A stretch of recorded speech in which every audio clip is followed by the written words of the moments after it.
13 января для журналистов особенный день. В этот день все ведомства и организации поздравляют с профессиональным праздником газетчиков, работников телевидения и радио и всех, кто причастен к деятельности СМИ.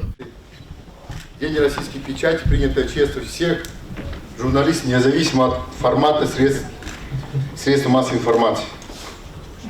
Я не буду говорить про современные вызовы, тенденции в вашей профессиональной среде.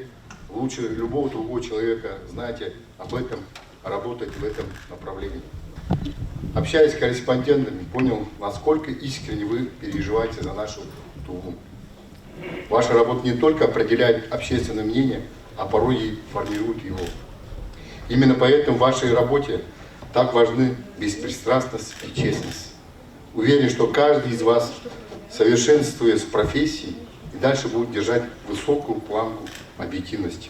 108-й канал ТВА официально начал свою работу в апреле 2021 года, а открылся в 2019 году. Но тогда творческий коллектив был в составе 8-го канала Красноярского края. Когда мы начали самостоятельное вещание, то сразу заявили о своих принципах. В нашем приоритете всегда простые люди и их проблемы. Мы были неудобны власти, потому что говорили и показывали все без прикрас. 2 года официальные структуры не давали нам интервью. Но правда всегда была на нашей стороне. Новый глава республики Владислав Ховалык, приступая к своим обязанностям, заявил, что СМИ должны быть открытыми, а каждому журналисту нужно прислушиваться, потому что это голос народа. И сегодня, в День печати, 108-й канал ТВА получил благодарственное письмо от главы региона за достигнутые успехи.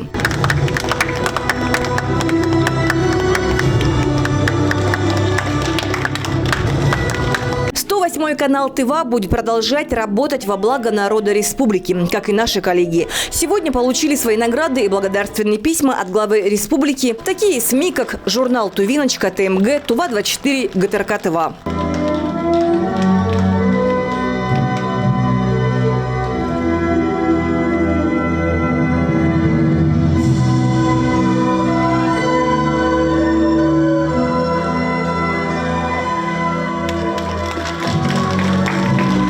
С поздравлениями выступили депутат Государственной Думы Айдын Сарыглар, председатель Верховного Хурала Канол Дава и другие. 108-й канал поздравляет коллег с Днем печати и желает легкого пера и вдохновения. Альмира Синди, Марат Инмикей, 108-й канал.